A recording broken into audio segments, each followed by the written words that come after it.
Sanmonani, and welcome to yet another exciting episode of iQuantum Podcast. Podcast yasekasi, podcast yabantu, podcast yomhlaba wonke jikelele. Bafethu, we are coming to you live from eHaya Food for Life emfihlweni section eThembisa e1632. Igama usiyabonga wakamsezane, the one and only umdrayiseni wasekasi e1632. Bafethu, bengihlalele ekhaya, ngisebenzela, aya ngathola notification. Phone yami busy tu ngithi kambani bafethu bathi unasi space ngada ku passenger seat bayakufuna ngale umfanelo bathu live uthi he's looking for a podcaster or a journalist ozohamba ozombiza noma azommema azobloma naye kanye no Patrick Maswangani bazokwazi ukclarify istory sabo bazokwazi ukuthi umunye nomunye abe nethuba to tell his side of his story. So that sizokwazi ukuthi kahle umfanelo ubablockela abantu ngoba kuyatrenda ngapha nangapha kuthiwa umfanelo ublock abantu. So unfortunately Patrick akekho la akakwazanga ukufika but sizomfonela kodwa ngenhlanhla umfanelo ukhona. But umfanelo Puti, Grand Puti. siyaphila kunjani? Hayi siyabonga, welcome to Quantum Podcast. Good evening, basho njalo ngesingisi. Hey siyahumusha. Yeah, no, we always Ingakho try. ublock abantu kangaka. I know we always try ukuthi ke phela isingisi sikhuleke kuyinto obaba bebekhala ngayo. Sure. Kodwa ke sakhula safunda kwase kuthiwa asisikhulume kodwa nje sihlezi sisaba ukusikhuluma ngoba obaba bebehlezi bekhala ngaso ukuthi awume ngesingisi. Sure, So sure. yeah, ngiyabingelela ngokuyithoba nanokuthi sibonge nomphakathi ukuthi nawe ukucela ukuthi uke uzosihlalisa phansi futhi siyabonga. Sure. Before senza anything nje sithanda ukubonga abantu who believed in iQuantum Podcast. Abe bas nominate because of ma option maningi ama podcast ekasi maningi ama journalists but baye bathemba or they believed ukuthi maybe we are the relevant people to cover this story. So ngikubukelile live ngabukelile ama live wakho because of also I also had to research because of angeke ngicover into I understand. Yeah. So ngamfonela Patrick. Okay. Ngammema ukuthi eze la wathembisa ukuthi uzofika la ngo7 ngafonela no Pablo was supposed to be here. Okay. So ungisendele message uthi he's not feeling well so ngeke akwazi ukufika then uPatrick yena uthi ushaywe itraffic akakwazi ukufika kodwa uvumile ukuthi uzoyithatha icall yethu. So sizokupha ithuba thina la ku Quantum because of khona abantu abazwile istory sakho kuThembisa online namanje si live na kuThembisa online. But akusonke umuntu number 1 ukubukelile, number 2 manje sesikwenye platform ehlukile akusonke umuntu osazi istory sakho. Yeah. So kwenzakalani futhi yini eyenza ukuthi ugcine soblock abantu futhi before we go far oqala ubablockile abantu na. Yeah, yes, aba block abantu. Hayi kakhulu and we block a lot of people.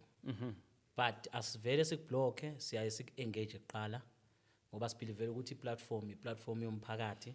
Sure. Yebo ke vela akukho mnandi mfowethu ukuthatha i-decision yokublock umuntu. Kodwa ke ngenxa yokuthi lo msebenzi sicabanga ukuthi njengoba sibizelwe kuona wawunama vision, une vision and we still have a vision. I-vision yethu remember ukuthi we also have the option of not allowing people to engage. You understand? And okubhlungu ubhuti engizokuchaza namhlanje ngebhlungu enhlizweni kakhulu. Sithembisa online siphila ngama advert. And if you can check right now or if you can ask ubanele oyi director la kuThembisa online, we don't allow people to comment anymore kuma adverts. And that's the only revenue that we are making via ama adverts. Okay. Njengoba ubona siyithime kanje we only siphila ngama advert. And then now we've decided not to allow people to engage on the adverts. I would just post the advert as a Pick and Pay. Umuntu angene athi angikuthanda ukudla kwalapha ya. Or hey kuyadura kungcono kuphi ku. It's just an advert. So kule platform ngibelieve ukuthi ngibhlungu kakhulu because sithatha ama decision engafanele ngabe siyawathatha. Okay. If people basethembisa they understood ukuthi siphila only ngama adverts, they wouldn't dare beze babe namalungelo angaka ukuthi umuntu agcine esezongena kwi-advert athi ukudla kwalapha kuyadura and stuff. It's just an advert. Thina siyithembisa online umsebenzi wethu is just to take it to you. Hayi ukuthi wena uzucomment uthi kanjani. So ngoba sibonile ukuthi if sizoya ngokuthi abantu babhala kabi baphola kabi kuma adverts, so what we do uFacebook une option that bakunikeza yona ethi who can comment. So we just allow only the people that we follow, or sometimes sithi nje angazi ubrowser mhlambe uyayazi inama option yona. So ama advert mawungabona namanje sifake advert yase Midworld. If you can just check eGalfontein, it's a sponsor or buyer advertiser, they pay us every month. We also have about OPC, about Pick and Pay, nabanye ama department ahlukene, including less okwazi ukukhuluma ngayi Coca-Cola. We go out, we market, we come with business so that sizokwazi ukusustain. There's a lot of abantu abakhona kwiThembisa Online. How many are we 9 or 11? And then I have an opportunity to lead labo bantu labo. So ama advert ke abantu asabavumeli ukuthi baphawule because bakuphawula kabi ngama advert. So i-client ibuye izothi but now I'm giving you money to advertise on your platform only to get a backlash, which is not what I was giving you money for. So it's an unfortunate part ukuthi ke abantu kulezi sikhathi samanje kubhlungu because they are not doing that kuma SABC. If ukudlala generations ku SABC, nobody says I'm bored by this advert. You understand? But ke asikho lapho kakhulu and ngifuna ukuthi ngizokhuluma as if manje sengiyi-victim kangako. But always njengoba siloko sisebenza ku Facebook, we always have ama ways so wokusebenza nabantu. So kuma advert into esiyenzile kakhulu sivele sathi abasazi ukubanikeza ithuba lokuphawula. I-advert will just pop up then sidlule sikunikeze omunye umsebenzi. And the mandate yethu since saqala 2 years ago, ngaqala kwi-journalism 17 years ago, ngangisebenza kwenye i-community station yala eKasi. Angithandi ukumention igama layo because angeke ngazi bayathanda yini ukuthi livezwe igama layo. Ngasebenza khona ngiqale as a news reader, ngaba news editor because ngibe ngumuntu owenza ama research, mangibaphinda bangi-appointa as a programming manager. At some point I was acting as a station manager. So ama client ukusebenza nama client has been passion kakhulu, I understand. So ithi ngime lapho but ngingachaza kuningi. All right, siyakuzwa bhuti, but still okay uvumile ukuthi uyabablock abantu. Yes. But awukasiphendula ukuthi bablockelana. Okay. Abantu kuningi siyaye sikubheke ikakhulukazi mina because ngiyaye ngibheke noma ngabe ipost nama comments awu 5000 ngiya kuyo each and every comment. Kufana noNoth. uNoth uthi yena ufunda wonke ama comments. Yeah, it's very important because khumbula bhuti ukuthi thina amukho umsebenzi esiqhashwe kuwo kuthiwa sisebenza kuwo ukuthi mhlambe ngiyavuka nge-Pick and Pay, no, ngisebenza kwiThembisa Online. Okay. And into eyenzeka kwiThembisa Online e-good ne-bad ama account. Sure. And kufanele ngihloniphe ngenze sure kunabantu ke abanoku WhatsApp uthola mhlambe sibhala istory kwashelela i-keyboard wabhaleka oku-wrong, people phone us. But hayibo ulungise lapha we rectify. Mhlawumbe uthi bekumele sibhala email kwabhaleka i-female. Bayasithinta abantu kuma WhatsApp. I've never blocked. Sometimes you auto correct. Yeah, you understand. Nanokuthi okunye thina ke sisebenzisa i-AI yabo. So sibhala i-story ngibhala lento kufanele ngibhala lento engiyizwa ngalesi sikhathi ngibhala njengomntatheli because mangifunda i-radio production kwi-4th edition yayithi writing for an ear. So ngibhalela umuntu osuke engilalela ngaleso sikhathi nalowo muzwa okhona ngaleso sikhathi. But ke ukuphendula umbuzo wakho why siblocker abantu, kunabantu uqala kwami ukublock abantu ngobuningi like ngize ngifike kubantu abawu 300 mhlambe to block people. Yo. Yeah, like, yo. Because ngiyibona ku-Facebook thiwa umfanelo unblocka kangakani menzeni. That was a question. So ngikhumbula ngelinye ilanga I blocked like around 300 people. Baze bangibuza endlini ukuthi are you sure ukuthi ublock abantu about 300? No, I think maybe 200 to 300. And Mhlawumbe mama wakubuza ukuthi awudingi therapy. yeah, but no, I'm not angry. It's just that kwakunenkinga but kusho njengoba sisebenza nje ngumphakathi siyasibe sendaweni la sisebenzela khona. So kwaba ne-issue yokuthi kuno DJ wayecele usizo. Ngasave inumber yakhe njengo DJ owaziwayo, so ngazi wayinenkinga personally wanted to come azo address this issue emphakathini. Ngazi wayintshontshelweni ukwakwenzeni njani, I don't know, ngisakhumbula. So samcela ukuthi nake eze njengabo bonke abantu siyasifike lapha yana ngo3 by past 3 siyazi ukuthi suke sesikhona. Abafethu mangabe ngingakafiki mina basuke sebesetaphile because Mondays siyakhona. Then kwawukuthi umfowethu yena mayifika I think mhlawumbe waba novalo wasaba indawo ukuthi ngo DJ manje ngize kwiThembisa Online zofuna usizo, wasaba lokho. And unfortunately thina la ekhaya wonke umuntu uyalingana. Asithithani ukuthi wena why uDJ waba special ngani, no mfowethu mawufikile ubamba nje uline ngangibhizi nabo gogo lapha abawu2 ngangisiza bona. So yena into ekwafanele ayenze uDJ kwawukuthi angene aye laphayana abatshela sengifikile, then sikwazi ukuthi masiqeda ukusiza ogogo bese siza kuyo. So yena he just decided to walk away.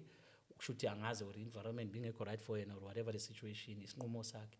But ngamangala mina sengibona i-notification ka-Facebook ukuthi I'm not professionally and angizange ngimnake whatever the situation, and yena he was early, I was not there, but to find ukuthi we were inside. But ke zange addresswe, ngaphuma kuyo ngamblock.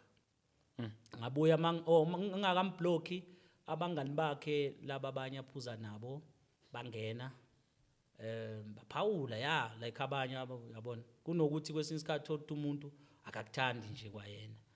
Njengoba ushilo uthi omunye nje uzona nevoice yakho. Omunye uzonda nje ngendlela engikhuluma ngayo, kwalokukhuluma ngiyamnyanyisa. Ngeke size sishintshe ebhuti leyo nto leyo, yabo. But ke engikwazi ukuthi thina ke sisebenza kanzima njengokuthi kukhona into engingakayishintsha ukuthi ngistubborn, but ukusebenza umsebenzi ngazitshela ukuthi kumele ngikhulume isiZulu. If ngi-interview umlungu uzokhuluma isilungu, or umuntu ku-corporate world nabafowethu abahamba esuthu kanjalo nama. And uyazama kulamala ngiyakuzwa ushaya isuthu. Ngiyakuzwa ushaya isuthu. So we try so that sikwazi ukuthi allow abantu ukuthi bazi-expresse ngendlela yabo, yabo. Hayi ukuthi ngoba ngikhuluma isiZulu mina ngenza ama-report ngesiZulu sekuyofanele ukuthi nomunye umuntu acindezeleke. But ke to go straight to the point ngalo ngijikajika, ukuqala kwami ukublock abantu engangibafunda ama-comments abo babe ngidelela kuleyo post leyo kaBhuti uDJ. Okay. Abanye mfowethu ukhumbula ukuthi kuyenzeka ukuthi kungabi ukuthi ngoba mina bengi-wrong, but because niphuza nonke nithengelana utshwala nonke, sekufanele manje lowo muntu abe ingcelebane yakho ancenga ukuthi kufanele aphawule kahle ukuze wena ujabule njengoba upostile, ukuze ubudlelwane babo bungapheli, babenza leyo nto. So bonke labo bantu labo ngaya ngale ngababhlokha ngethembisa online. So mabebuya beza ngapha bathothi sengibablockile. Ngaqala lapho ukufunda ublocker. Into engangiyenza kakhulu mina bengibaphendula abantu. Mawubheda mina uvele ngene ngitshela hayi uyabheda ke. So abafowethu labesinabo njengoba sabafuna mina ngiyabahlonipha kakhulu abantu bangifonela. Sure. Abanye basematekisini, abanye base kumabhizinisi bathi hayi mfowethu so ukhulile manje. Umsebenzi lona eniuqalile usukhulile, bayeke manje abantu mabebheda bezibhedele, yabo. So ke ngamani ubablock, kune option yokubablock. Ngaqala lapho ukufunda ukublock, kusho ukuthi ke hayi ke ngaqala ke ngablock ke. Okay. Yeah. Nangu Patrick Maswangani. Yes. Uthi I thought I was the only one.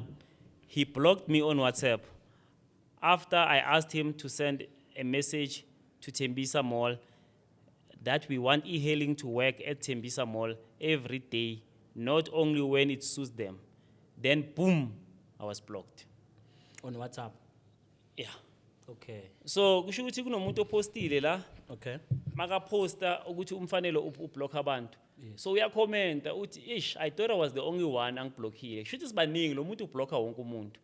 So before simfonela azosikhulumela, sicela usichazele le story lesi because uthi yena makasho uthi yena wakucela ifavor ukuthi since beni busy ngethi eThembisa Mall nge-World Cup, so unenkinga ukuthi why bavumela e-hailing. In fact ithi ngibeke ngelanguage abantu abaza-understand ama-Bolt nama-Uber ukuthi angene only when it suits them because of normally awalayishi laphaya. Okay. So then boom when we unblock just like that.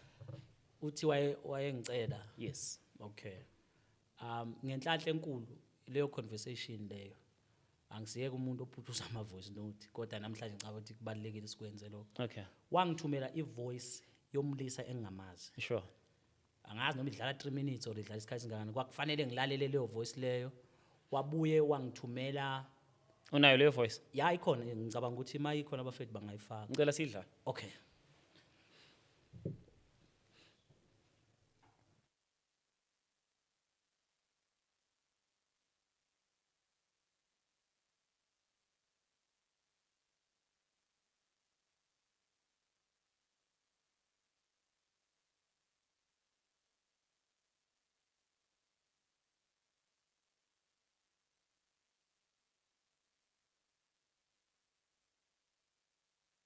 Isikhathi ngifuna ukuphuma enkomishini ngibodwa hayi no lento ebayenzayo lena manje seqile manje ingale kwesandla manje ngendlela ebenza ngakhona mangizwa bafethu bekhaya lapha ngiyimali lezi bathathelwa zona lapha yana ngenxa yesimo somsebenzi lo ngekho futhi umsebenzi wakhona ngoba uma ungena emall phela hayi ukuthi uthola itrip e200 nje matrip nyana nje asangene kodwa manje bafuna ukwenza imali amathikithi wabo lawa athengiswa online abantu bawathengile bayabuza nalapha emagroupini but manje siyobuya ngani aba-organize ama-transport wabo lama-taxi wabo laba wapakela bawabeke lapho kube yiwona aphusha letho ngoba thina masingena lapha eNakuze nje ukuthi thina senzela bona ukuthi maye bakwazi ukuseculate imali because thina won't make that profit out of lento yabe ezobiyenzeka lapho kuzobe kubenefit yabona kusasa sibuye sihlukumezeka futhi kungenzeka kungukuthi zikhona zona legebengu lezi zisihluphe kwakhona lapho futhi because lapha nokuthi uyaya uthola imoto yamaphoyisa eNakuzane ye-security laphayana uzikutshela ndoda ubuya ukuthi ayifuneke la ubone bekugwajisa ngoba ayikho into ozoyenza ugcina usulishile lo 20 noma lo 50 izitolo zaseThembisa Mall ziningi man uzobathe busy khona laphana ephaphu iyangena ithatha abantu umthatha umuntu lapha ukuthi mawuphuma bayibambe ngaphandle bathi hawu layishile la eNakuza athi hayi ngibuya naye busy khona lo muntu lo uRicha sesingalayisha lapha kokuthi bathi uyishesha hayi into zaseThembisa Mall nje abake bayiqondise nje inkulumo yabo babafuna ukwenza ubudlelwane nathi sikwazi ukuthi senza into sikhululekile hayi ukuthi sisebenze ngaphansi kovalo ukuthi sosaba abafana kube kweminye imizi labantu abasifuni basinyanya labantu laba mabangasifundanga isifundo namhlanje angazi ke ngoba abo driver bethu abamameli zobathola sebagcwele lapha bebhayiza ababhizi basitefela la bacefezela basifakela ama voice note la eNakuze hey kuthi eThembisa Mall kwake hey umsebenzi wona uzobe ukhona uzobe umuhle kodwa manje inkinga ukuthi thina kula ekufanele ukuthi manje senze njani sibafundise isifundo babone ukubaleka kwethu ukuthi sibaleke kangakanani ngoba la mfuthi siyakwazi ukubambisana nabo o driver abaningi abadrive imoto ze-staff bathathwa yithina ekseni kwabona laba besquad imoto ze-squad abalali nazo lapha emkhukhwini yabo bathathwa yithina sibayise ema-rank kodwa emini basihupa basigijimisa labantu laba sikhomba ngey'bhamba shaya labantu laba kuphula iy'moto zethu banemkhuba nje sangene ngoba manje ukhumbula ukuthi le event le mayingahamba kahle bayazi ukuthi thina sikhona as an alternative bazosaba bayekeleni ba-waste because i-waste laphana banamatende laphana nama-truck laphana ngiyabodwa hayi kubhizi kuspendiwe mabangayenza into yabo ukuthi ifeyile ingaphasi noma le mali yabo bayispendile ingabuyi kula bazobona khona ukuthi hayi i-Uber iyadingeka la abasikhulule nje abakhulume nje into eqondile bona sisakwazi ukusebenza labantu laba bayekela ukudakwa hayi namhlanje kuphela insuku zonke Kunjani bhuti le message angazi ni addresse kithi or eMall of Thembisa nanokuthi angithi mawufuna thina sibe ukuthi silandelele indaba yakho kufanele ubhalele thina bhuti uchaza ukuthi hayi mfowethu kunodaba kukanje ningasisherela ama screenshot wenu okuwukuthi nikhuluma into zeni la nikhuluma khona yayibona bona bhuti hope you good mngani wami ubhuti wami binobo mngani wami uyazi futhi yazi la ngifuna ukuthi ngichaze something sibonile i-video enayishare about i-viewing ya-today yaseThembisa Mall nokuthi sizwe nokuthi namhlanje kwamukelekile specifically ukuthi ama-Uber nama-Bolt angangena athatha abantu angangena aletha abantu and then saba nokuyidingida nama-driver throughout thingithi mina igoli lonke cishe wonke amalokishi siwazisa le ndaba le ekhulunywa lapha kwaba nombiko obuyayo kithi ukuthi njani manje le mall le sifuna ukulalela ikhalo sifuna ukusebenzisana nathi kodwa sonke lesikhathi bayabona imoto zethu ziyaboshwa laphayana ama-driver ayalimala laphayana iy'mali ziyathathwa laphayana amaphoyisa ahlala laphayana kodwa abazi-address lezi zinto lezi kodwa namhlanje bayakwazi ukuthi babe boldly baphinde ba-announce ukuthi sivumelekile ukuya lapha ngaqala-ke indaba yokuthi no phela ngeke sikhona labantu bayasidelela abasithathile engcondweni because bayawazi umbiko and phezu kwaloko masiyibuka futhi lento kuthiwa iyenziwa namhlanje kuphela sho ukuthi kwamanye amalanga khona umuntu ozuza namhlanje abone kusebenzeka athi hayi nakusasa athi uyabuya bazambamba ikuzawulwiwa futhi. So sithi thina akuqondiswe igwegwe, kuboniswe indlela eright yokulungela yokwenza izinto. Bona mabahlale phansi ne-IPTA noma nekhetha wonke nje i-taxi association elapha emall ba-addresse this problem, banikeze ama-Uber indawo azosebenzela kuwo permanently, amonitoriwe from lapho ne-security yabo isebenzisane ne-mall. Abagibeli babo bathole ukuphepha, bathole i-transport ngendlela e-right. So sizama ukubonisana ukuthi size sifikisane lapho. Kodwa angazi-ke wena mfowethu, sikuyophuma kuwe-ke ukuthi lento uzoyithatha kanjani, ngoba ngizwa nje i-respond yakho ayikhombisi umuntu ofuna ukubambisana nathi. But anyway, wena njengentatheli sizothi ngoba uwe umuntu owe wafikisa le message lakithi, awuzame nje ukusisiza ukuthi nathi sifikise le message kubo. Uyayizwisisa? Nathi sifikise kubo.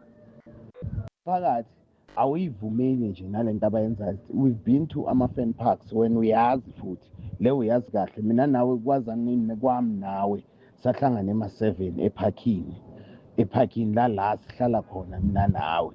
Kuyi-fan park, kusasene-screen, bekubukelwa mahhala. There were different sponsors lapha. Coke ngiyakhumbula bekuyenye yama-sponsors beyikhona, beyisponsorisha ama-fan park for free. Abantu bebabukela ibhola for free, bekungabhadaliswa, bekungakhokheliswa ama-80 rand nani, and ne-DSTV nani zonke nje lama entities abekhona, ama-sponsorship abekhona bawasponsorha ama-screens. But this one siyenzwa ngenye indlela-ke manje, sinama-fan park kuyabhadalwa ini akuzwisiseki.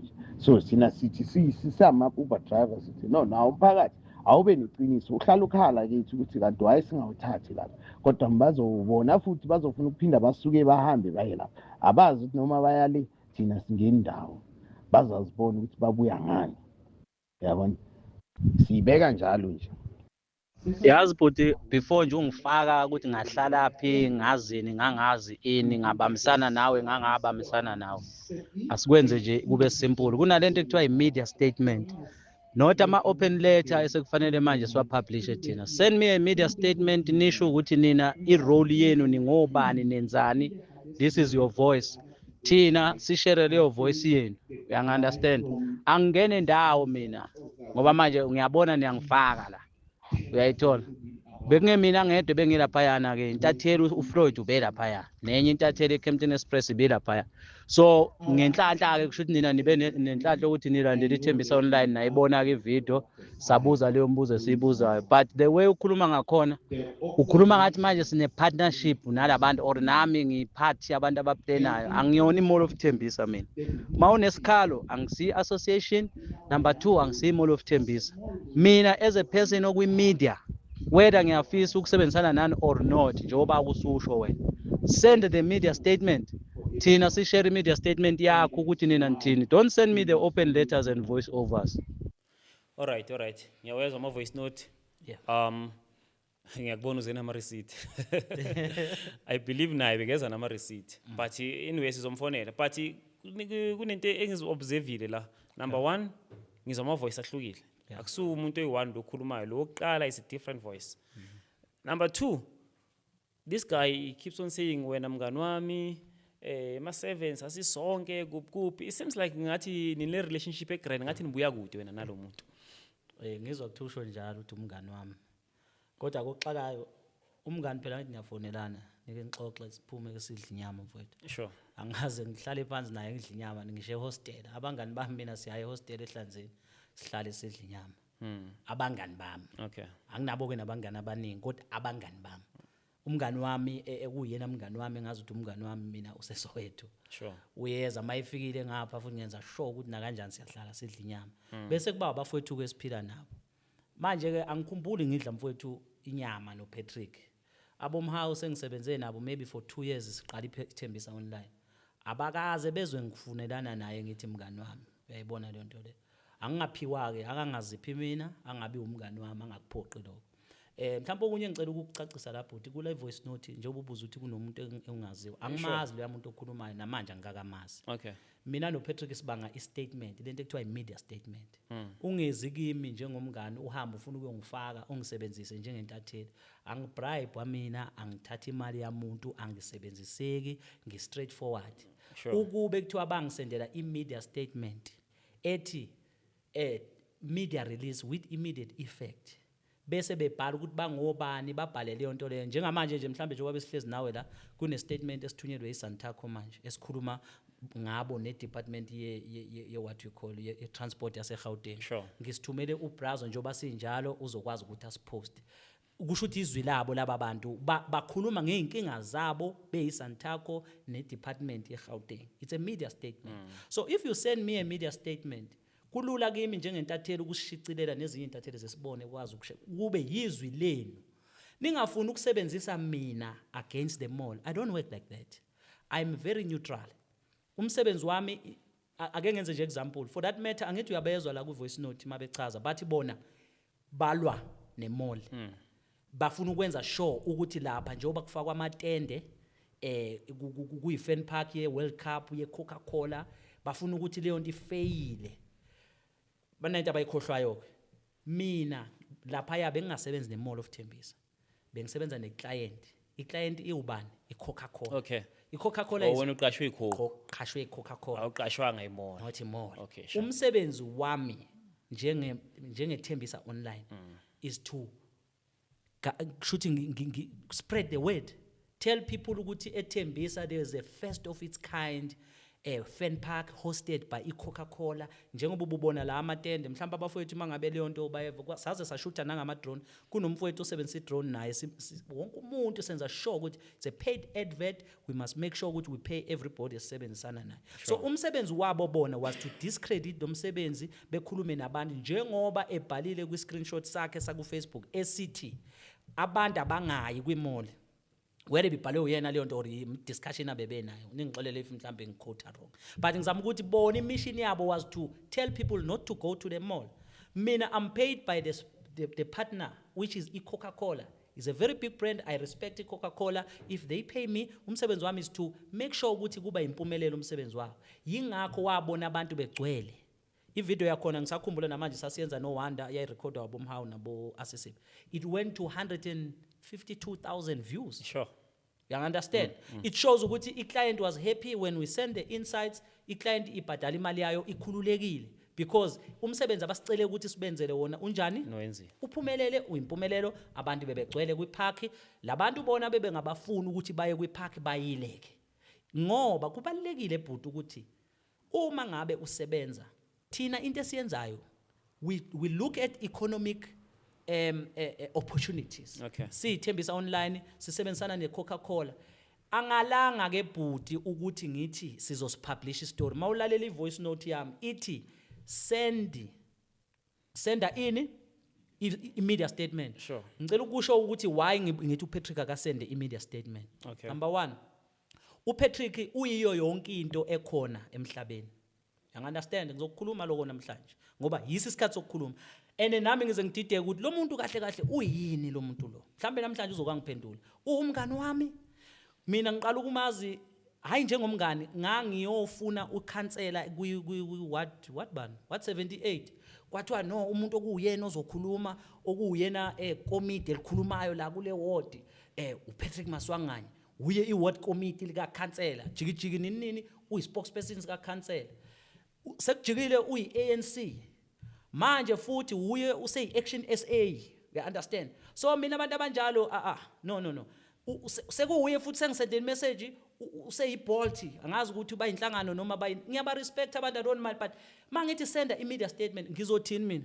the statement send ubani uPatrick we-ANC noma uPatrick we-Action SA or uPatrick omngani wami or uPatrick we-Action SA uyini kahle kahle ngizothini mina send a media statement so that this media statement izosho ukuthi ungubani wena sibhalwe ubani amaphoyisa asendela ama media statement every day bayabhala media liaison officer to make an example Thabiso Magatu media liaison officer for Ekurhuleni media Metropolis Department media statement sent by Brigadier Atlenda Mathe South African National Police Service. Yeah, understand? So that sisithatha statement sisifake njengoba sinjalo. Owethu ke umsebenzi nemandate yangaleso sikhathi ukuthi iclient ibe happy and thina siwenzile umsebenzi wethu. So musa kuzofuna ukungisebenzisa mina against abantu engingenankinga nabo. Anginankinga mina neMall of Tembisa. I only go there to utilize economic opportunity. And for that matter, angeke ngene intweni zeBolt. Izinto zeBolt bona kwakuyi decision yabo whether they go there or abayi. Akulona ibhanti elidoko eligayelwe mina ngumfanelo. Mina neteam yami siye lapha sibizwe iclient to work and promote the event. And for that matter, it was first of its kind. We just launched our sports show. Abo Wanda, they are new, they are energetic. I said, guys, let's make sure we pull this and we make sure this becomes a success. Because of the World Cup, well. It was a World Cup. So the soccer fever. Exactly. Sure. And it was a first of its kind. Gupina lapha e Mall of Tembisa. You understand? Sure. So I think mhlambe ngichaza kahle but mangabe ngichaza kanje but mangabe mhlambe ngikhuluma kuyeqa ngiyaxolisa kakhulu. No but sikuphile ithuba ukuthi usikhulumele. Ngicela simfonele simuze ukuthi uthini because bekavumile ukuthi uzoyithatha icall yethu. Namanje ngiyamzama. Mhlambe usamfonela nje angikusho mfowethu ngiyasihlonipha isikhathi somuntu ngiyabahlonipha abantu bathe bacela kube uwena. Isikhathi sika 7 sibe kuba. Ngiye ngafonela uPatrick. Okay now. Okay. All right. Patrick. Yebo baba. Patrick Maswangani, we are live ku Quantum Podcast. Yes, ngiyabonga kakhulu. Good evening to everyone olalele nobukele. Peter couldn't make it to the studio man due to my work lo engiyenzayo currently. Okay, please hold on. Let me talk to my son guy. Are you happy? Can you hear him? Okay. Oh, bayakuzwa. Ke ngihleli nomfanelo ngapha. As per agreement, remember bemele kube yimi nawe nomfanelo no Pablo. Unfortunately both of you couldn't make it, but siyabonga ukuthi itechnology yenza ukuthi sikwazi ukuxhumana nawo. Yes, ngiyabonga kakhulu nami. I guess ukuthi I had curiosity you understand iside la kamfanelo ne frustration yakhe and ngoba bengibukele ngilalele ngiye ngayibona ukuthi iyini usuka kuliphi iside because I felt ukuthi mhlambe kukhona la mina engimnyathela ama-cons noma engim-offendile noma engimnyathile khona hence angiblocker understand so but now in this case uye wachaza ukuthi yena i-client lakhe i-Coca-Cola so he was there to do umsebenzi wakhe lo awupromise ku-Coca-Cola le embhadele so obviously mina njengomuntu oye wabona i-video engiyibonile nabafowethu ababone i-video sayibona le ethi e-hailing it's allowed to come and pick up and drop off eTembisa Mall only on the day of the event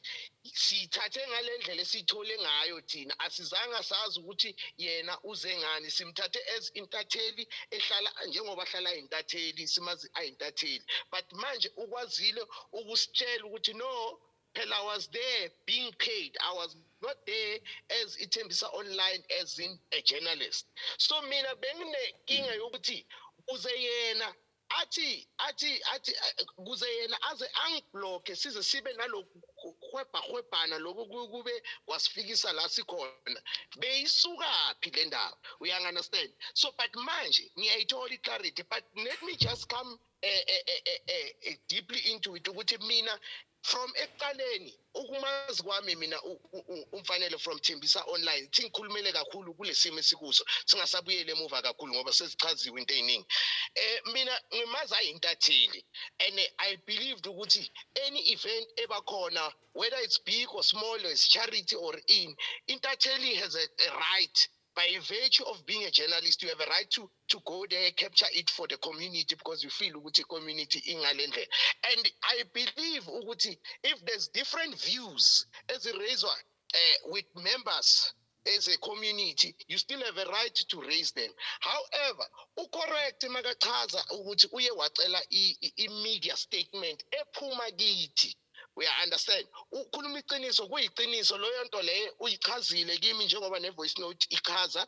And mina angibuyelanga kuye ngoba ngiye ngahamba ngayothintana nethimba lami ngalibekela ukuthi hey bafowethu nasi statement esiphuma kumfanele umfanele ucela incwadi ebhaliwe echazayo ukuthi sithini ikhalo zethu ngale mall. Then yena uzobona ukuthi yenza njani. Unfortunately my secretary didn't come back to me. Naye ngumtshelile usecretary ngathi yabona you didn't come back to me ngale letter beyifuneka. Look at today sengifacana nale blunder. And then mina ukuze ngiraise indaba yokuthi umfanele ungiblockile on my side. Ngiraise ngokubona ipost ka Ken. Yona leyo Ken ayipostile ukuthi hey umfanele ublock abantu yabo. So nami mina bengazi nokuthi abantu bakhulumele page le Thembisa News because I don't comment on the page. Ngithola ama updates liyangisiza lela page ukwazi ukuthi kwenzakalani emphakathini wakithi. So ungibloke personal hence nalapha ngiyachaza ukuthi no ungiblockile and mina only raised i-issue e-hailing and not understanding. Yabona if bekayichazile ngalendlela eshilo ukuthi mina mfo ngiyiclient kakhokho angingeni ndawo endabeni zani zeThembisa Mall. So okwamanje ningangibhalela istatement mhla seku right ngizosipublisha leso statement ngabe ngumzwisisile. So mina naye azange saba ne-understanding hence indaba yethu isale ilenga and then ekulengeni kwayo yaphinda kwaba into yokuthini yokuthi ngiyablock. I wanted to say it ukuthi mina nomfanelo ubudlelwane njengoba umuntu wakutshela ukuthi ngiyinto eyiningi ukhuluma iqiniso vele kuyinto eyiningi vele uright makachaza ukuthi ungazi ku-ANC ungazi ngiyi-ward committee ungazi yabo zonke lezi zinto asichaza kuyiqiniso vele izinto umuntu ozenzela i-personal choice yazo engeke ngizichaze okwamanje ngoba we're not on that subject.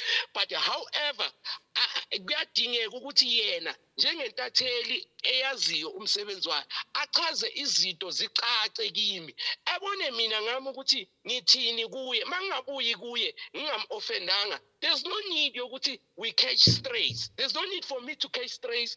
There's no need for him to catch strays. Ukuthi achaze ebraso ngicela next time ungihloniphe ngoba lapha bengize nge1 2 3 ayibeke indaba yakhe ngizwisise because mina kudala nginamanamba kamfanele. Okay, hold on ngicela ume kancane ngathi ufuna ukuphawula but mfanele ukhona into efuna ukuyiphawula. Kunjani Patrick? Yebo ngiyaphila bro. Hayi asiphile mfowethu. Ngiyabonga okokuqala nje angisho ukuthi imbono yenu ngokuzama ukulungisa izinto ezenzeke emphakathini yayi right ne message wena eyakho voice note yakho yayi right ibingekho inkinga ngalokho mhlambe angikukhulule lapho uyabona bese ngithi kuwe number 2 kune voice note ne screenshot owakuthumela engike ngakubuza kuwe ukuthi ubani lo muntu okhulumayo kuze kube namhlanje angikwazi ukuthi ubani lo wayikhuluma and lo muntu uze ukhuluma ngisho inhlamba uthi ngisho abantu bamatekisi nabemoli bayanidakelwa iyona into ebekufanele ngiyithathe ngitshela abantu bemoli leyo ukuthi nithi bayanidakelwa noma futhi ngiphinde ngithi mina abantu angeke nize nizobalayisha nifuna ukuthi ibhizinisi lela abalizamayo le World Cup lifaile. Awucabanga ukuthi ukube kuthiwa wena wavele wathumela imedia statement ngaba ngizange ngublock ngoba manje mina sibanga imedia statement mina nawe. Number 2 ngabe namhlanje asihlalanga la asikhulumi ukube wena ungenanga epageini lika Ken Pablo wazofakazela abantu abathi mina ngimubi ngezandla zokublocka abanye abantu. Ngicabanga ukuthi ngaba sikho la ngoba ngakublocka ngaphuma kuwe. Ngicabanga ukuthi ke media statement ke beningayisenda nange-email ngoba bengingafuni uku-entertainer inhlamba ezithi abantu bamatekisi noma imoli iyanidakelwa. Kwakufanele ngenze njani lapho mina njengoba kuthiwa ke ngiyintatheli kufanele ngenze njani manithuka abantu nithi bayanidakelwa?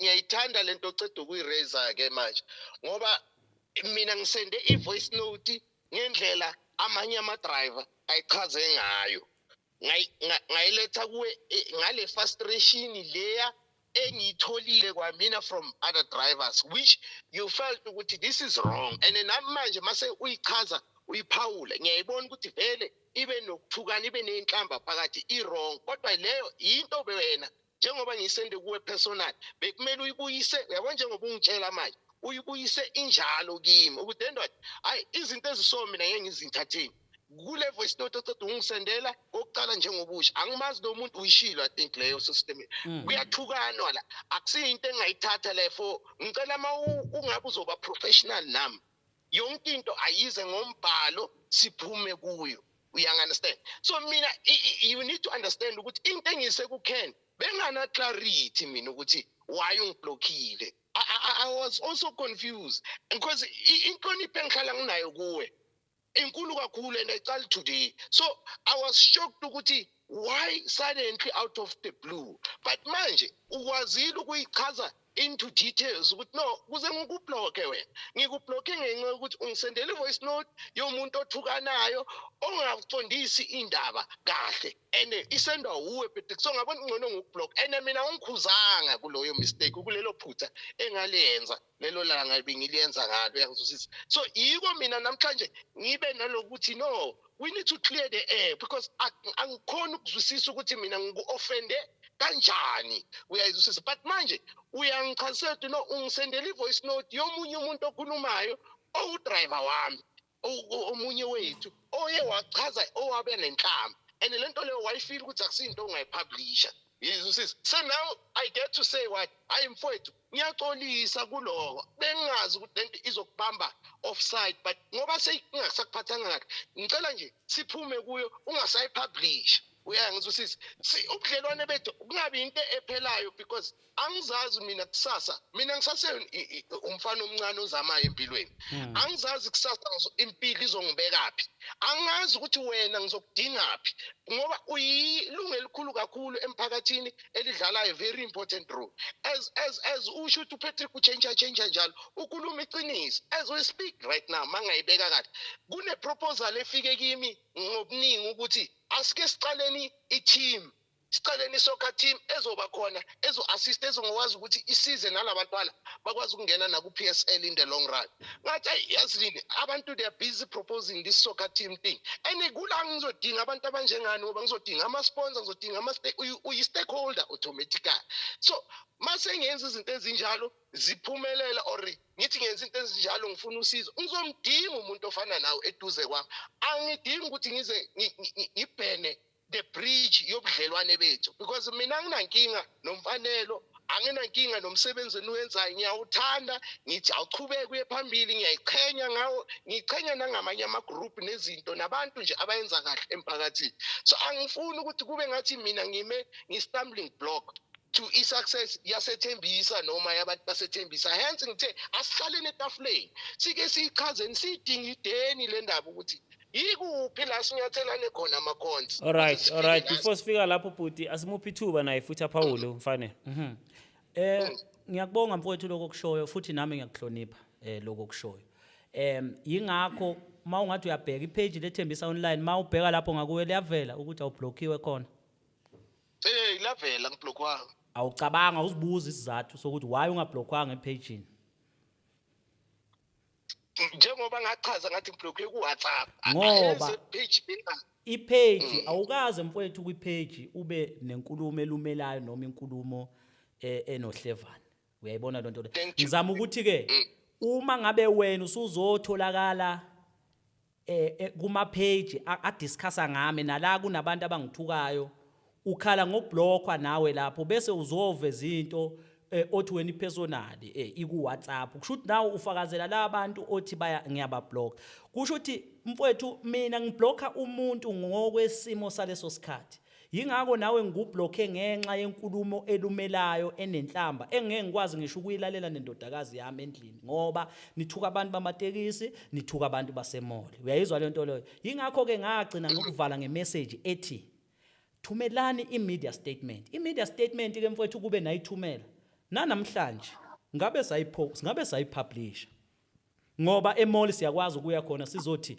naba abantu bama-Bolt nama Uber bakhala nga1 no2 no3 naku kubhalwe phansi nithini nina ukuphawula hayi abantu abathuka abantu engibahloniphayo umamzwane okokuqala mfethu ngiyamhlonipha sure imall nabaphathi bayo ngiyabahlonipha labantu ababathukayo abantu engibahlonipha abantu bamatekisi abantu engibahloniphayo yabona nje mfowethu eketa nje uyabona kunobaba engibahloniphayo engiguqayo uma ngikhuluma nabo ngibanikeza irespect yabo manje mangabe mina ngizothatha umsebenzi oza kimi othuka laba abantu bethuka na umuntu engingamazi enengiyakusho kwi voice over yami mangiphendula uPatrick lo muntu okhulumayo angimazi uthi ubani uyayizwa le nto le and Patrick musana ukungithumela ama screenshot wama open letter eniwathumela emall mina angixabani noPatrick ngixabana nezenzo ngoba uma yena ethatha isinqumo sokuthumela inkulumo ethuka abantu engibahloniphayo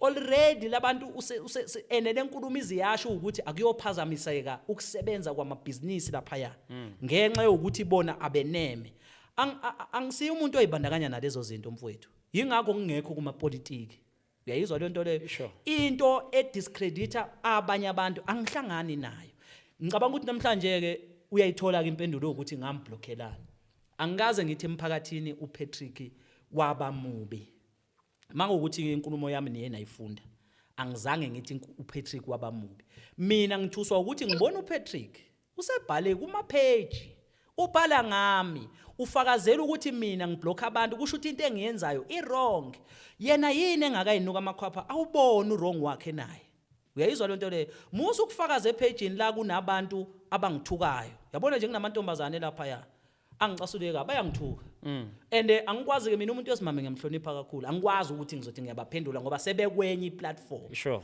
angikaze ngibaphendule omunye umuntu uzoyibuza ukuthi yini uqonda uPatrick bengifuna nje ukuthi address noPatrick mfowethu ngisho utaybo nami noPatrick angikwazi ukuthi amantombazana asaqhube intombazana iyabhala lapha yana ithi ngayiblock isaqhubeka futhi isangithuka kusasa mina ngizothi mase ngiyiphendula bese kuthiwa mina ngihlukumeza abantu besifazane yingakho ke ngingazange ngize ngenze njani ngiba entertain uma ngabe bejwayela ukuthuka amadoda abo mina ngiyacela namhlanje akukho mnandi mfowethu sizele siningi sinabo abantu esithandana nabo nabo abathi mabebona la uma comment lapha owami ngize ngimtshele ngithi dali ungalingi uPaul ngoba ukuthuka kwami naye ngeke azakuthanda uyayizwa leyo nto mfowethu so ke ukugwema nje leso siphithiphithi nalezo zinto ngicela ukuma la ngoba ke ngizama ukuthini ke kugcineni thina ibusiness silenza ngama advert and ukhumbula ukuthi mase advertisela asisho ukuthi leyo product kusekungeyethu hayi uyayizwa leyo nto mfowethu sik-advertisela iproduct sikwenzela umsebenzi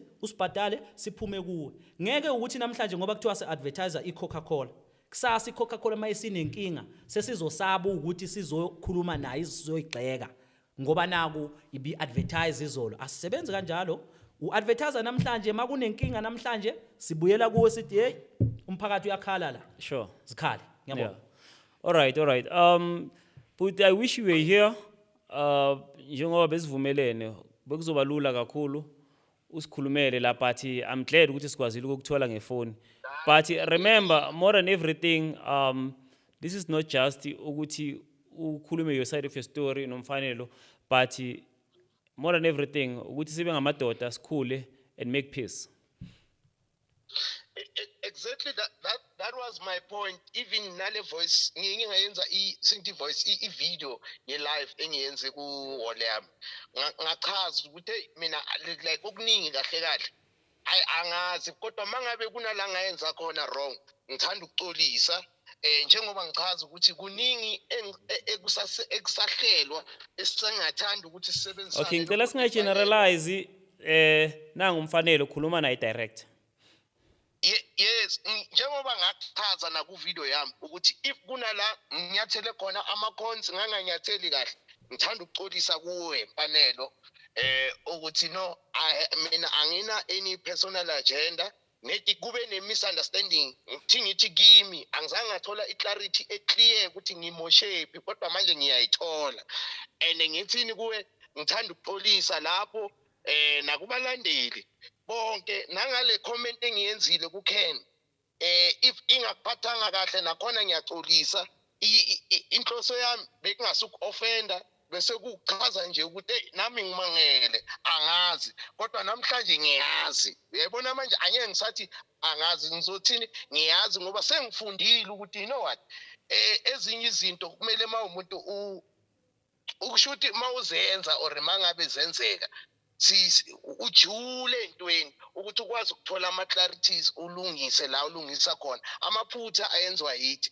nami ngayenza iphutha ngakusendela i-voice note enokuthukana which bengekho right le nto leyo isifundo nakimi eceleni nami and yangakuphathi kahle and nawe wafila ngendlela ofile ngayo ngiyaxolisa lapho ngicolise futhi nakuthembisa online nokuthi ngibe ngaleyo ndlela ngithande nokuthi ingathi singabambisana ngendlela besibambisane ngayo ngenhlonipho bengikunika ubeke ngaleyo ndlela ungilalele mangichaza amabona ukuthi hayi la nginephutha ungitshele same time ndoda hayi la unephutha ngesikhona ukuyenza lento le ungicorrect ungayithathi uyifake enhlizweni uthule nayo ngoba nami bengicakekile mina ukuthi silwisa yini mina nawe kodwa namhlanje ngiyazi and ngibonile nami iphutha lami and ngiyalivuma ngiyaxolisa kuwo wonke umphakathi nalabo abalalele ukuthi hayi into eso angeke isaphinde ichubeke phambili nakuwe mfanele ungixolele mfo ngiyaxolisa thank you.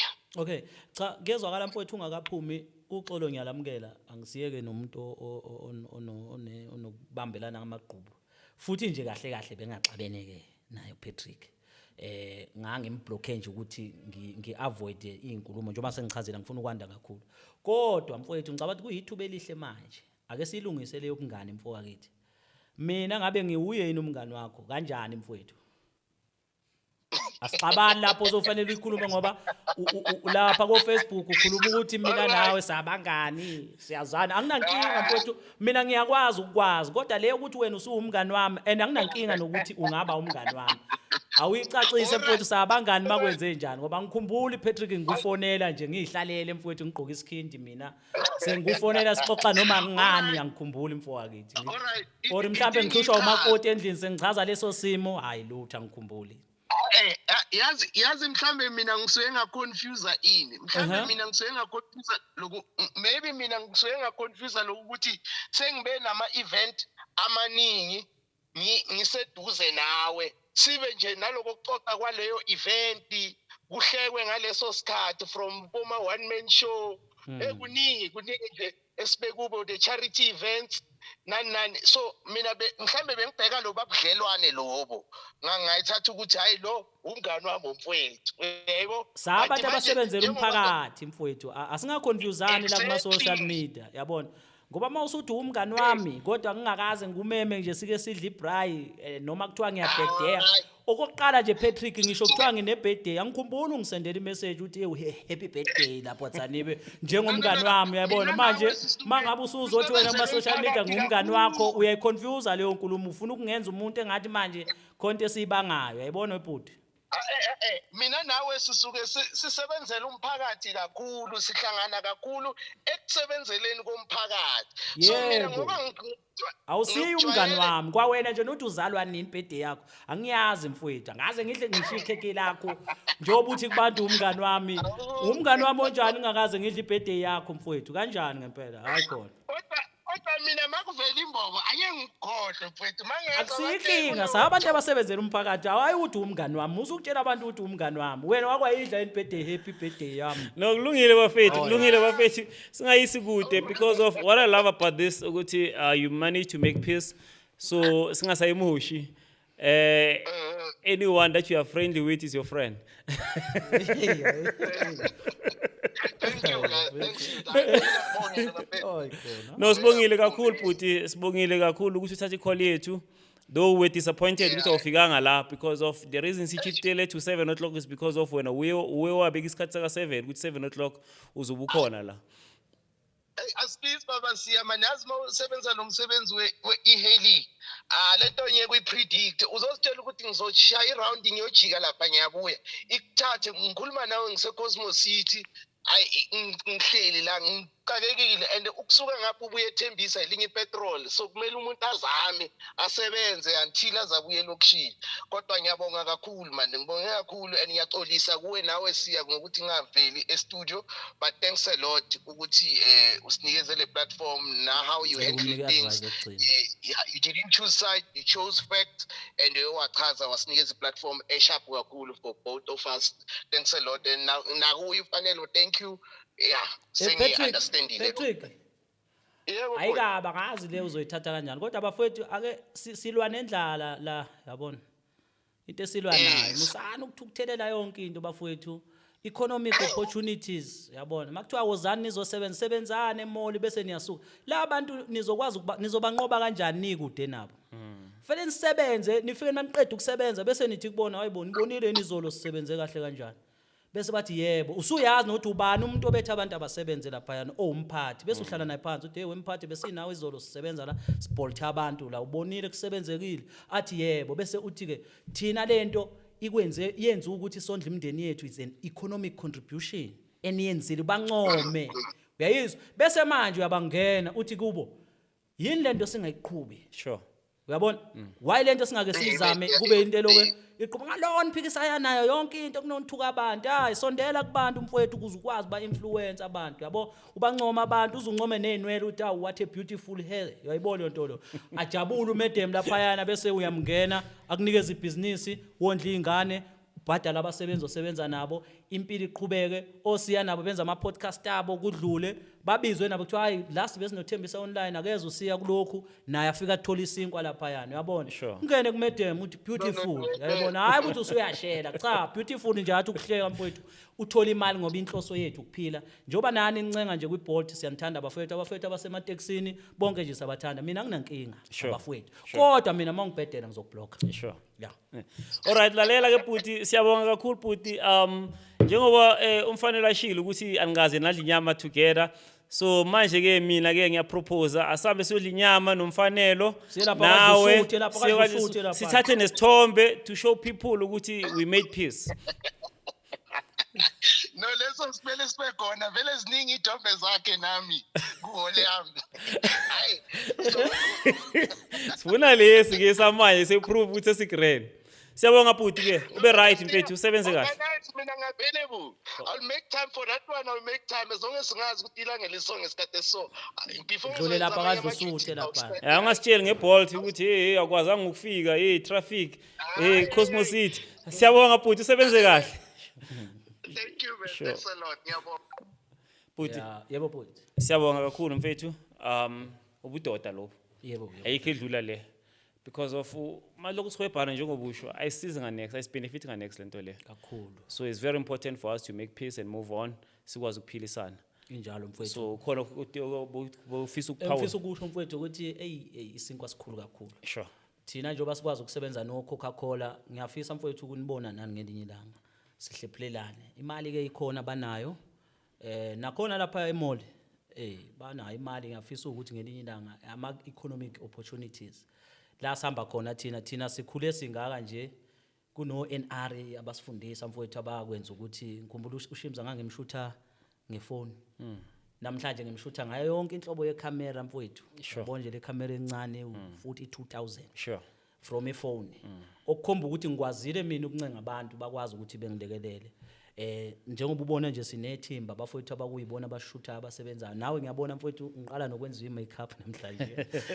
angisiyeke umuntu we-makeup ke ngenxa yokuthi ke nginenkinga yesikhumba kodwa ngimhloniphile usisi owenza i-makeup ngoba ukube mina nginqabile ukuthi angenze i-makeup shothi mina sengiyodila ngama consequences ngoba lento yenzayo is part of economy i-contribution so mangizonqaba ukuthi ngoba ngithi nginenkinga yeskin njoba ngingayenza ngiyenza i-makeup kodwa namhlanje ngiyenzile ngokuhlonipha i-business ne-opportunity usisi aze nayo uyayizwa no but angisho kuyacommunicate because of that's why abantu abaningi siyababuza before siba makeup ukuthi une allergy kanje omunye sometimes siyamshaya ngebrush nje kuphela uthi angashayini kuphela ziningi ngibonile ukuthi akafakanga into eziningi uthe nje uyayibona into leyo so ke ukube mina manje sengiyanqaba into ayisukele ekhaya uthoda isasebenza aphinda abe umuntu wesimame ngiyathanda ukuthi bahlezi be right kakhulu asiphinde sincome futhi abafowethu abafana nabo Ken Pablo no Bhuti lapho Madiba uNdelasi sure bayizinsizwa elokishini abantu abawu best masikhuluma ngecreation nawe mfowethu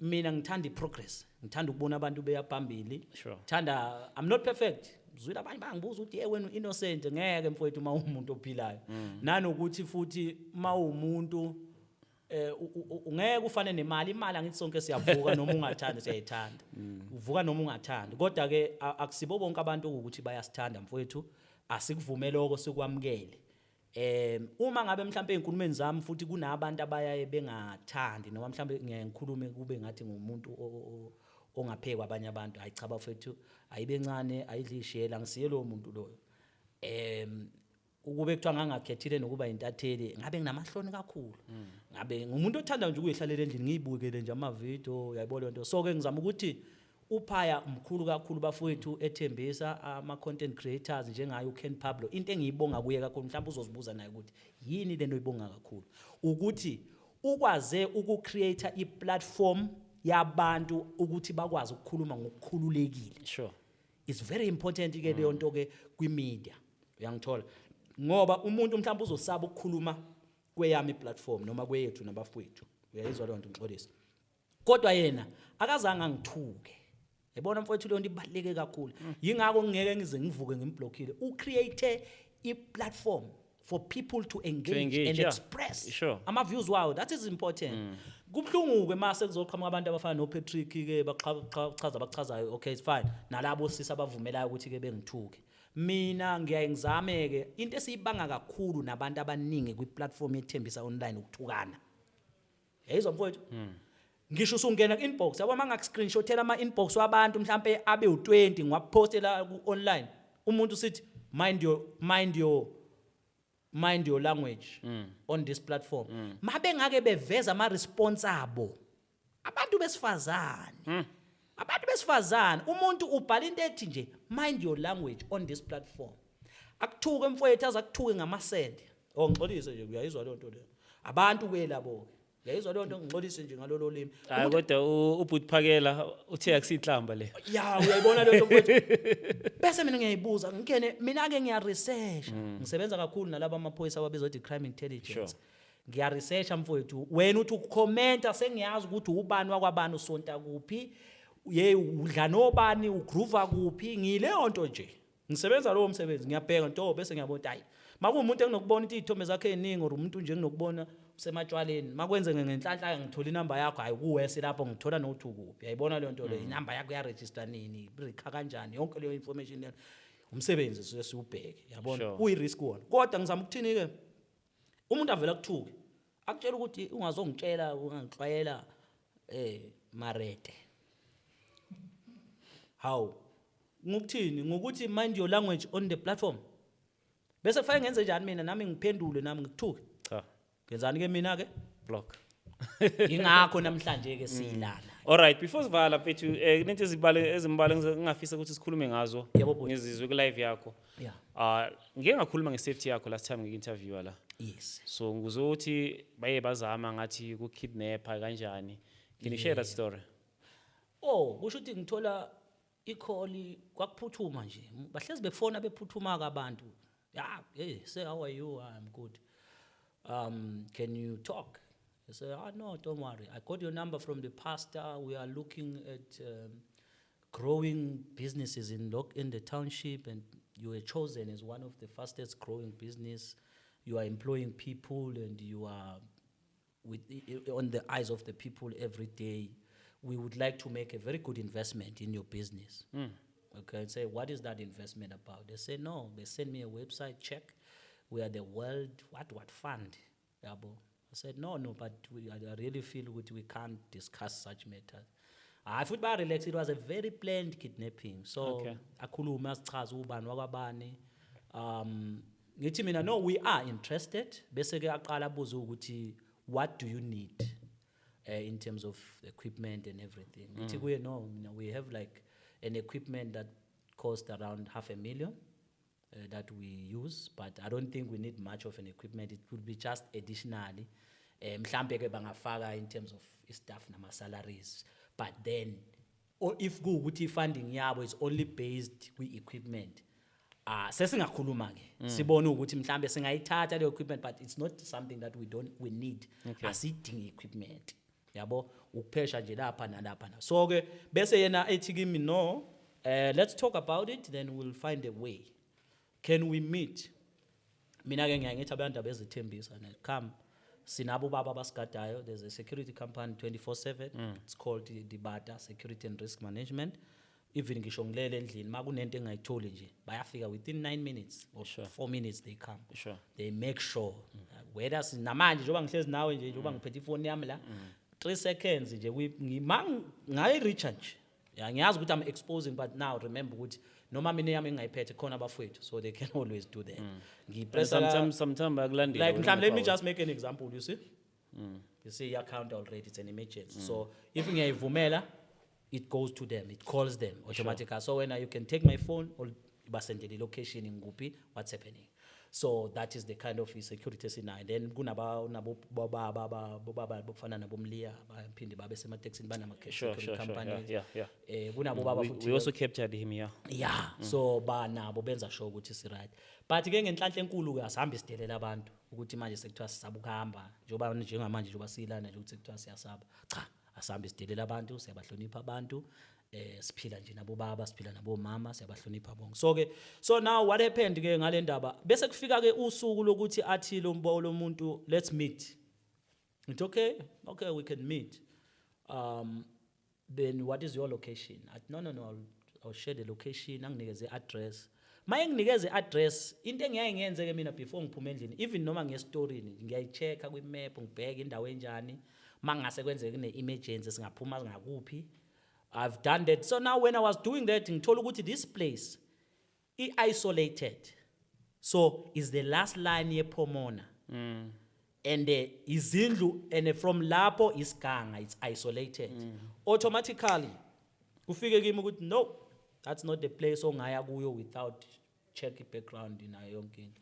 Ngifonele ke icompany le ama security yedibata. Ngimfonele ngithi mnumzana ngiya kwi meeting la, I don't trust. Indawo yakho is very isolated. Kusho ukuthi uma kungenzeka anything, it can only take 2 minutes for those people to be isolated. Kube kuphelile. Akuseyi indawo business hub. And they would check ukuthi mhlawumbe indawo esesentini kuphi like indawo nawo bona dial Yaphithize. Yeah. So angiyithembi le ndawo. Masuka siyasuka nomfowethu lesihamba naye ke sesiyakhona. Ngithi kodwa kuyena no ukuya ngizoya because now I might be missing an opportunity engashintsha impilo zabafowethu, yabo? Nami. Ngithi all right, ayisikhulume nalomuntu. Bese ngiba very tactical. Ngithi okay laba njoba bethe sihlangana ngubani lapha ya ngo-10:30. It was 10:30.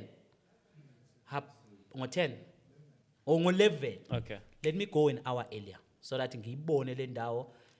Ngizobafonela mina sengisho. Ngifonela icompany ithi no because ithe ukuqhela le ndawo kunama security companies abasebenzisana nawo abo Blue Hawks around the Pomona. Sure. Abelungu. Then bese ngifonela ke i-SAPS ye crime intelligence. Then nabo ngiyabonga kakhulu officer Mlukume nabanye abasebenza ukuqoqa information benze short yonke into ihamba kahle. So ngibafonele ngibatshela I am going to a place which is I feel ukuthi no something might not be okay, but I'm willing to go there for an opportunity. Let's go there, but let me tell you. But no, share the live location of your phone at sharp. Share the address, and I share the numbers. Labantu abakufonele ngazo ngabathumela. I can see laphayana. It was an hour earlier. So mangifika 3 minutes before. Sesingenile ngale strat. Phone the security company Blue Hawks. I say my bra 10 back. Why? I said don't ask questions. Basebenza ne crime intelligence. So sebeyitholile information bangithumela. Le number labantu abangifonela ngayo inamba yomuntu owabulawa ngo-2018 basasebenzisa yona. And there's no way if a person running a business that is legit ezokwazi ukufunda equipment or money can be that. And emasingena kule strat nalo mfowethu sesivele siphakathi, but fortunate enough the kidnapping was supposed to happen at 11. Tina, we are 1 hour earlier so that we see check indawo sibe happy. If we are not happy sijike. We turn back just 3 minutes before the gate. Ayingibe ngithi kulo mfowethu hayi mfowethu asingajika siye lapha ya. Yabo isibindi ke somnsizwa wakhe. Sambe lapha masifika. Nakhona ube neproof ukuthi vele lento bezoyenza. Yeah, ngina kanjani. Fike lapha mangifika sengiqalile sengiyashoota manje. Left, right and center. Ngishoot rear, front, left, right. Naye ngimtshele nawe shooter so that if mhlambe kunendawo engayiboni. So sihambisa imoto kancane siyaqala siyashoot istrat. Isolation lapha kunama mafem phambili isiganga ngapha. Siqale shoot even nalabe kufanele ngithathwele khona shoot sicheke neimoto ezingaphandle sishoot ama number plates so that we know ukuthi wobani aba owner lezi imoto. Shoot. It's an hour earlier. It's just 3 minutes before 10. From there 6 minutes past 10 besiqedile sesenza investigation manje ukuthi bengizokidnashwa sengikukhohlikelo sengiyasebenza ngiqoqa information for the crime intelligence SAPS ngibuye ngibasendele ilocation yami remember it's pinned by Phethe ne security company ne crime intelligence sibuye ngimthinte officer then bangithumele this report ngiyibona oh okay I vele number it's a deceased person iyona bayisebenzisayo ngingabatsheli abantu then sijike masibuya masingena la ethembisa sihlalele phansi masiqala sizibambela ukudla siyashaya isikhathi sika 11 makushaya isikhathi sika 11 ngimthumela isithombe lomuntu lo kuyena obengifonela mangimqeda ukumthumela isithombe ngimbuza ukuthi is this the right place engize kuyo na yena uyitshela ukuthi ngimegate yayibona so ngimthumela lesi sithombe how emva kwaloko amakhole bese ngiwathola ngifonelwa abantu ngifonelwa abefundisi should those people ilabo bekufanele bezongikidnap sebeyafona which way we don't see you this and that my brother please this and that ngidown asetataziranga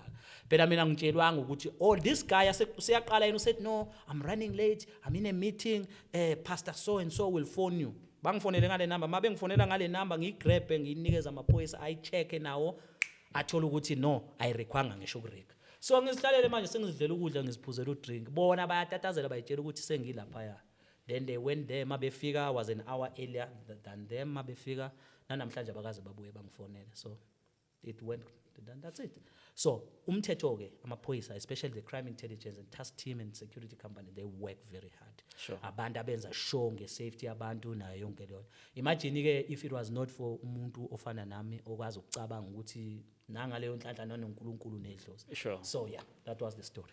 All right, no siyambonga uNkulunkulu mfethu ukuthi you are safe.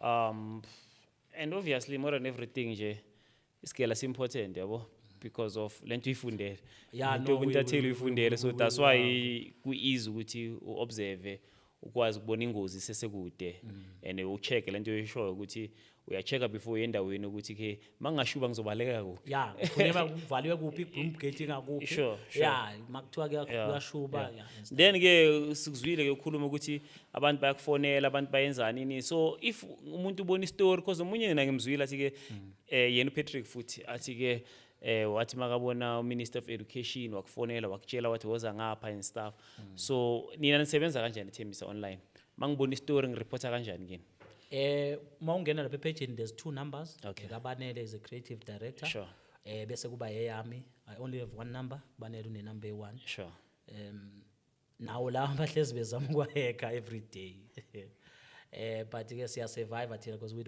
don't press on ama link sure I don't press the link noma bekuthiwa ngithemba kangakanani mangithumela ilink ngiyakutshela screenshot okay ngiyibona so that's why we are safe but then sitholakala ku 0713297697 inamba yami you can WhatsApp sometimes if awungitholi you can just leave a WhatsApp try ukuthi mhlambe ke if akupress ukuthi ungasend ivoice note just type so that sometimes senza ama production for example njengamanje ngoba shoot yakhona ukucheck WhatsApp check WhatsApp mara voice note ngeke uyimamela ivoice note ngeke ngikwazi ukuyilalela so if mhlambe uyakwazi ukucheck ukusibhalela imessage just type but ke challenge siba nayo abantu abaningi abazi introduce try ukuthi uzintroduce hi mfanelo mina usiyabonga Msezane from the Quantum podcast kune situation endaweni ukuthi nokuthi then if ifone ayibanjwa then also just send to Banele 067 063 5887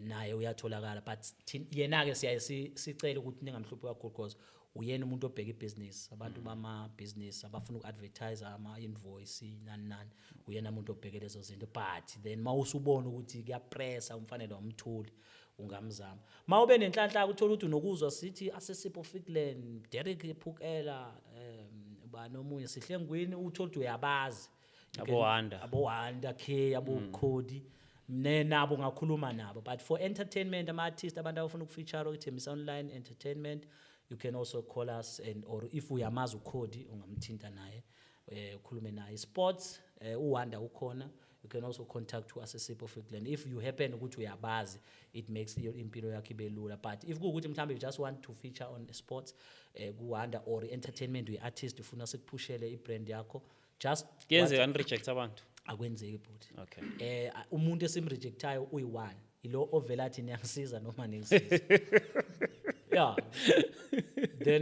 then senze njani ukuthi nizimisele ukungisiza noma nizimisele senze njani ke mfethu une attitude phela ma senze njani Before sivala, it's important ukuthi abantu bangangishaya. Ngakhuluma ngamagawuni. yeah yes Angeke sivale singakhuluma ngamagawuni. Number one concept yamagawuni, that's a dope concept. thank you so much Yo, yeah, ibuye happy, ize kanjani. And ngiyabona abantu bayithanda kakhulu. So and manje ngiyabona futhi of course with your experience and stuff niyazama ukuvala abantu ubuso Yeah, ngaba exposed and stuff. So asitshele nge concept yamagawuni. bangabhoreki abantu i-concept yama-gown is part of our therapy. Sure. Mawungathi uyakhumbula kune scene engangi-attende esiphethweni la ngafika abafowethu laba beduduliwe lapha maybe more than 30 bullets. Unfortunately amaphoyisa ake abengakafiki and mangiyaye ngifike kwi-scene so mangithi ngizoshootha sometimes uthole labantu asikwazi ukubashutha basavuliwe so we had to go emandiyeni and buy ama-plastic so that sivale labantu bangabonakali igazi and stuff. Okay. Then sikwazi ukushutha ke bese ke siyahamba. So now mawufika endlini you are traumatized isikhathi soku-attenda i-counseling asikho. So now what we do ukuthi masisendaweni eyesini endaweni yesigameko because abantu bazobuza bayabuza ukuthi what is a sigameko. It's a scene, you understand. Sure. So sirepota kakhulu ngama-crime scene, that's why nabantu mabesibuka nangu sigameko, you understand. Yeah, So bashinjalo. I tried ukuthi ngi-deviate from focusing much on the crime scene nane-trauma that comes from i-crime scene. Sinokuthola abantwana balahliwe bahushula izisa abanye abanamakhanda abanye abana unekhanda kuphela and stuff. So now ukubheka abantu abosisi bamagawuni indlela ye-therapy ukuthi man it is focus on a lighter note. Yabo. So ke yagcina ijwayeleka abantu mangithi ngiyabheka bayayibuka bayayihlela. Bayithanda. And then number 2 iyasibhadala futhi. Remember uFacebook angithi uyakhokha. Sure. So if you post a picture, I will tell people now, post more pictures more often so that i-page bakwazi ukumonetize. Maybe ngegawuni nje isithombe segawuni eyi-1 siyawenza u-300 yeah on a busy day. Angithi ibalwa ngamadola kuba I don't know if it's $35 or 20 or 30. So iyakwazi ukuthi sisize silekeleleke ezintweni zama-transport ama-data njengoba sihlezi sisebenza ngama-data nayo yonke le nto le. Then ke emalini advert ke nama-gig ke abafethu abawashuthayo bayakwazi ukuthi ke bathole ke imali zabo ama-salaries. And also thank you so much to ama-business wala iThembisa ukubala abo Hangout abo the Parliament abo OBC Pick and Pay Mall of Thembisa mapha amanye brother ngobukhosi abo Masinga Dibata allstars.beds ibona abantu abakwazi ukuthi basinikeze imali. Then mhlambe nohulumeni understand because sometimes now nokuvela sometimes avele simenzele leyo nto simenzela yona sibhadale then abafethu bakwazi ukuthi at sipush ngoba into eselwa nayo kakhulu mfowethu selwa nendlala, you understand. So na abantu ke I understand ukuthi futhi nasekasi kunama podcast amaningi akhona now I push content ayipushayo thina we are not fighting to push yonke into thothi manje hey ngeke sibe usiya, you understand. Usiya njengamanje njengoba ngihlezi kwi passenger seat I must be on the passenger seat but ke just to share information. Sure. Do you know ukuthi ungakwazi ukuthi uthi mangabe wena ungasebenzi but create i-content uzihlalele endlini ne-Wi-Fi yakini. Let's say ekhaya kini kune-Wi-Fi babhadala 650 per month. Then wena une-phone yakho you choose i-content. Yabona njengami nje kwi-personal page lami it's ready to monetize but anginayo i-content engingathi ngiyayisebenzisa. Okay. Yeah, understand. So if kukuthi ngale ngiziphushela ama-gown but now ama-gown is just nje ukuthi abantu basestradini yabo iyona ndlela esiyiphushayo. So you can come up with a content ube ney'thombe ey'ningi and push that content. Manguyi njenganami between today and tomorrow Facebook yapho namanje futhi ngabe ukubhadela uFacebook. Between namhlanje before Friday ama-content creators will be getting paid kwi-Facebook. They pay as much as imali engakhona kuya ngokuthi usebenze kanjani. Abanye like 15k 20,000 abanye ngabona abanye abafethu like 59,000 bazihlalela umuntu usendlini. Yabona njengabosisi laba abalosisi bathu bani abo bani umbali lo benosamukelo lo mfana kaTira banokudlala lo mdlalo wabo ngathi bayathandana. Yeah. Nabotanaka too. Yeah, and then they're getting paid those people a lot of money and angisho ukuthi I have the figures but I think bona mawubheka ama reactions wabo they go as far as like I just ngicela ukusho angithi kunjalo. But I think mawubheka ama reactions wabo they go boma 80k a month bayayithola. So every 28 days uFacebook uyakwazi ukubhadala abantu, then abantu bayakwazi ukuphila nekwazi ukuphusha izinto. So you can just be at home, ungabheki imali kahulumeni kuphela, just create your content, do the Facebook, get it right, make sure ukuthi awupost izinto ezingathandeki, yabo suicide, inhlamba and stuff. Just be clean and push content yakho.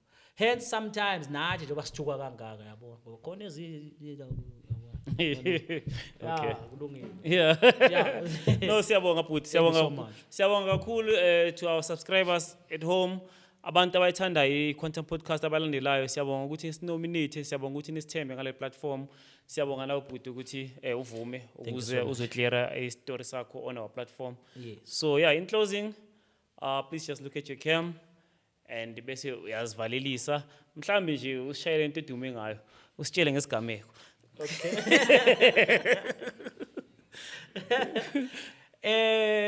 Mina ngithanda ukucula. Okay, asiculele. Yeah. Siculele. ngithanda Ngikubonile lapha nabo umuntu ekhaya. Yeah, no, we work with Ushwi nomtekhala, Sure. nabafowethu sinoku-attenda. So ngithanda ukucula, mangingaziculela ngisuke right. Sekwanele, enough is enough. Enganabantu besifazane niyabahlukumeza, phezani manje. Enough is enough. Sekwanele ma. Umthanda kanjani? Umshayelani uzwa kuthini kuwe makusekusene ngasenamazinyo. Enough is enough. Kwanele manje. Igama lami ngumfanele uPhenyi Bheshu ngingwakwadzanibe. Ngumavela zimezele zonke intombi zithi ezinye indlama zamanqono ethu kuhlanca zehle ngembe zomuntu uzayideli izimantombazane ngabusakhala. Umuntu nje oyizamela emculweni kamaskande. Bese ke ngiba umfanele uPhenyi Bheshu wakwadzanibe kuThembisa Online njengentatheli. Ngibonga ithuba, sibonge nakuyo iQuantum. Thank you. Siyabonga bhuti. Thank you, bra. Thank you sir. Tada. Sicela isithombe bese siyavala.